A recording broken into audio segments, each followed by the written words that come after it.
उद्या सुप्रीम कोर्टामध्ये जयंत पाटलांनी दाखल केलेल्या याचिकेवरती महत्त्वपूर्ण सुनावणी होतीये। या याचिकेमध्ये नेमका कोणत्या मुद्द्यांचा समावेश करण्यात आलेला आहे, ही याचिका जी आहे अपात्रतेची याचिका किती जणांविरोधात आहे या संदर्भात बोलण्यासाठी आपल्याबरोबर सुप्रीम कोर्टातले वकील ॲडव्होकेट सिद्धार्थ शिंदे सर आहेत। सर, जयंत पाटलांनी सुप्रीम कोर्टामध्ये याचिका दाखल केलेली आहे, ही याचिका नेमकी किती जणांच्या विरोधात आहे? म्हणजे 9 मंत्र्यांनी शपथ घेतलेली आहे, त्या 9 जणांविरोधात आहे की केंद्रीय निवडणूक आयोगामध्ये जे 41 जणांविरोधात याचिका दाखल करण्यात आलेली होती त्या सगळ्यांच्याच विरोधात ही याचिका दाखल करण्यात आली? हे बघा, पवार साहेबांच्या गटांनी म्हणजे जयंत पाटलांनी सुरुवातीला अध्यक्षांसमोर सांगितलं की 9 जणांना तुम्ही निलंबित करावं, कारण त्यांनी 10व्या अनुसूचीचं उल्लंघन केलं। हे जुलैमध्ये त्यांनी दाखल केलं अध्यक्षांसमोर। त्याच्यानंतर 20 आमदार आणि परत 12 आमदार असे एकूण 41 आमदार दादा गटाचे त्यांच्याविरुद्ध ही याचिका त्यांनी डिस्क्वालिफिकेशनसाठी तुम्ही कारवाई सुरू करा 10व्या अनुसूचीप्रमाणे असं जयंत पाटलांनी राहुल नार्वेकरांना निवेदन दिलं होतं आणि रितसर त्यांना ॲप्लिकेशन पण दिलं होतं। क्या आप अपनी माता पिता बनने का इंतजार कर रहे हैं? आज ही 7825893602 पर कॉल करें। ओएसिस फर्टिलिटी के कम लागत वाले IVF उपचार की सहायता से अपना सपना पूरा करें और सभी को खुशखबरी दें। आता ह्यांचं म्हणणं आता 26 तारखेला 26 सप्टेंबरला जयंत पाटलांनी इथे सुप्रीम कोर्टात ही याचिका फाईल केली आहे राहुल नार्वेकरांविरुद्ध, स्पीकर विरुद्ध। तर त्यांनी त्या याचिकेत सांगितलं आहे की स्पीकरला सुप्रीम कोर्टाने डायरेक्शन द्यावे। तर ही रिट पिटिशन अंडर आर्टिकल 32 ही रिट पिटिशन जयंत पाटलांनी म्हणजे पवार साहेबांच्या वतीने ही दाखल केलेली आहे। आता ती उद्या लिस्टेड आहे सोमवारी आणि त्याच्यावर कोर्ट नंबर 1 मध्ये चीफ जस्टिस पारडीवाला आणि जस्टिस मनोज मिश्रा यांच्यासमोर आहे। आयटम 13 आहे। 11-11:30च्या सुमारास हे मॅटर कॉल आउट होईल।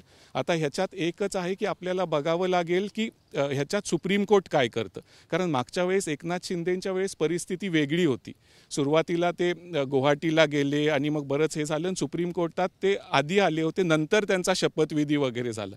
ह्याच्यात त्यांचा शपथविधी झाला आणि नंतर याचिका दाखल केली आहे। तर ह्याच्यात असंही होऊ शकतं की सुप्रीम कोर्ट एक तर जयंत पाटलांना म्हणू शकतं की तुम्ही मुंबई हायकोर्टात जावा, किंवा मग ते सुप्रीम कोर्ट याचिका एंटरटेन जर केली सुप्रीम कोर्टनी तर ते स्पीकरांना नोटीस इश्यू करतील आणि स्पीकरांना त्यांचं म्हणणं मांडावं लागेल। मग सुप्रीम कोर्ट त्यांना म्हणेल 2 किंवा 4 आठवड्यात म्हणणं मांडता येईल तुम्हाला।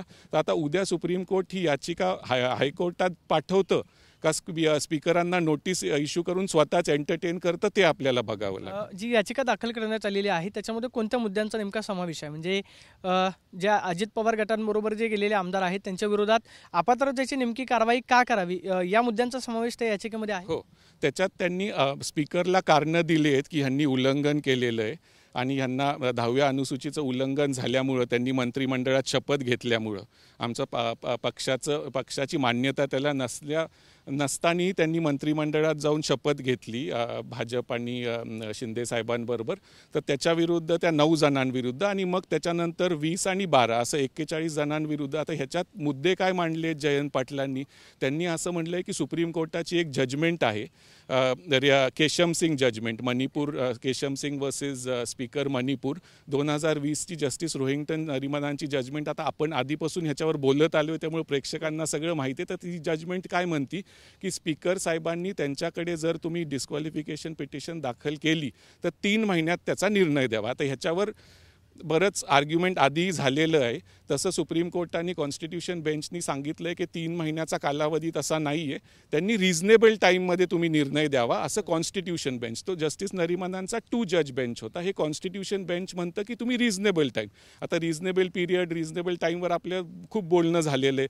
आता सुनील प्रभूंची जी शिवसेनेच्या वतीने याचिका आहे उद्धव बाळासाहेब ठाकरे, ती याचिका आता प्रलंबित आहे, त्याचं हिअरिंग आता आहेच थोड्या काही 2 आठवड्यांनी ती पुढं त्याचं हिअरिंग नेहमी पुढे जात चाललं आहे, कारण सुप्रीम कोर्टाला पण दुसरे कामात सुप्रीम कोर्ट व्यस्त असतं। तर ह्या याचिकेत जयंत पाटलांनी असं सांगितलं, एक तर त्यांनी तो जस्टिस रोहिंग्टन नरिमनांचा मुद्दा की 3 महिन्यात देण्यात यावं। मग त्यांनी एक राजेंद्र राणा केसबद्दल पण सांगितलं आहे की ज्याच्यात जे निलंबित सदस्य असतात, निलंबित झाल्यावर तर त्यांना हाऊसमध्ये राहण्याचा अधिकार नाही। तर ह्याच्यात कसं आहे, स्पीकरांनी अजून कारवाईच सुरू करायची, त्यामुळे ते अजून निलंबित झालेले नाही. स्पीकर त्यांना नोटीस इश्यू करणार, हिअरिंग होणार, निलंबित होणार आणि मग पुढचं. तर त्यांनी ती केस घेतलेली आहे आणि त्यांनी सांगितलं आहे की इलेक्शन कमिशन पुढे पण हे मॅटर चालू आहे आणि इलेक्शन कमिशनला 30 जूनला अजितदादा गेले होते. त्याच्यानंतर 13 सप्टेंबरला इलेक्शन कमिशननी 6 ऑक्टोबरची डेट पण दिली. हिअरिंग सुरू झालेले आहे. तर त्यांचं असं म्हणणं आहे की इलेक्शन कमिशननी कारवाई सुरू केली आहे पक्ष आणि चिन्हाबाबत. पण विधानसभा अध्यक्षांनी विधिमंडळ पक्षाबद्दल जे 41 जणांना दादा गटांविरुद्ध ह्यांनी जी याचिका दाखल केली त्याच्यावर अजून काहीच कारवाई केलेली नाही. तर त्यांचं एकच ह्याच्यातून जास्त काय मला नाही वाटत होईल. एकच होईल की राहुल नार्वेकरांवर अजून प्रेशर येईल, कारण इलेक्शन कमिशनची कारवाई सुरू झालेलीच आहे आणि ह्याच्यामुळं राहुल नार्वेकरांना आता या 41 जणांविरुद्ध पण काहीतरी कारवाई करावी लागेल, त्याची सुरुवात करावी लागेल. याआधी जर आपण पाहिलं तर शिवसेनेच्या प्रकरणामध्ये जे तत्कालीन उपाध्यक्ष होते त्यांनी अपात्रतेची नोटीस काढलेली होती, मात्र ते राष्ट्रवादीच्या बाबतीमध्ये झालेलं नाहीये. ही जर प्रक्रिया झाली, शिवसेनेचं प्रकरण सध्या विधानसभा अध्यक्षांसमोर आहे. सुप्रीम कोर्टानं स्पष्ट सांगितलं होतं की गटनेत्याची निवड बेकायदेशीर आहे. मात्र काल जर केंद्रीय निवडणूक आयोगातला युक्तिवाद बघितला तर अजित पवार गटाचं म्हणणं आहे की मुख्य प्रतोद आमच्या बाजूने आहेत. त्याचा परिणाम या सुनावणीवरती होऊ शकतो का आणि हे सगळे आमदार जे आहेत ते अपात्र होऊ शकतात? ते आता अध्यक्षांना ठरवायचं आहे की ते प्रतोद अनिल भाईदास पाटील त्यावेळेसचे होते असं दादा गटाचं म्हणणं आहे की ते त्यांच्याबरोबर आहेत आणि त्यांचंच हे चालणार, त्यांच्याशिवाय तुम्ही कारवाई पुढे करू शकत नाही. ते आता सगळं अध्यक्षांना ठरवायचं आहे. निवडणूक आयोग काय करणार? निवडणूक आयोग फक्त पक्ष आणि चिन्ह कोणाकडे जाईल त्याच्यासंबंधी निवडणूक आयोग असं. आता पण अध्यक्षांचं ह्याच्यात त्यांना काहीतरी स्टेप घ्यावीच लागणार आहे. ज्या अर्थी सुप्रीम कोर्टात मॅटर आलं आहे, चान्सेस आहेत की ते एक तर हायकोर्टात जायला सांगतील किंवा मग सुप्रीम कोर्ट स्वतः एंटरटेन करेल आणि म्हणेल अध्यक्षांना नोटीस इश्यू करेल आणि तुम्ही ह्याच्याबद्दल काय तुमचं म्हणणं आहे आम्हाला सांगा. त्यामुळे इथून एक कारवाई सुरू व्हायची प्रक्रिया आहे. त्यामुळे आता पवार साहेबांनी इलेक्शन कमिशन समोर पण त्यांची कारवाई सुरू झाली आहे आणि आता त्यांची अपेक्षा आहे की सुप्रीम कोर्टामार्फत राहुल नार्वेकरांसमोर पण डिस्क्वालिफिकेशनची कारवाई सुरू व्हावी.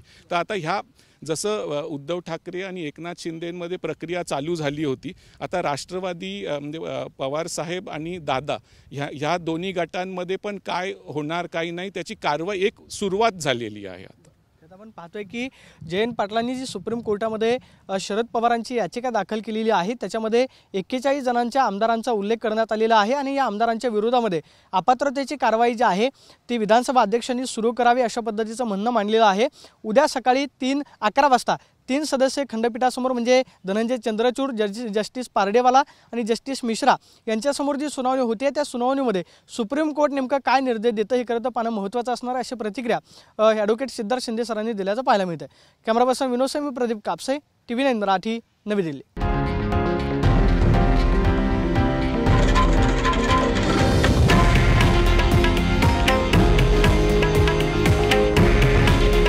हे आहे देशातील नंबर 1 न्यूज नेटवर्क आणि आपण पाहत आहात TV9 मराठी. काळजी तुमची, हित महाराष्ट्राचं.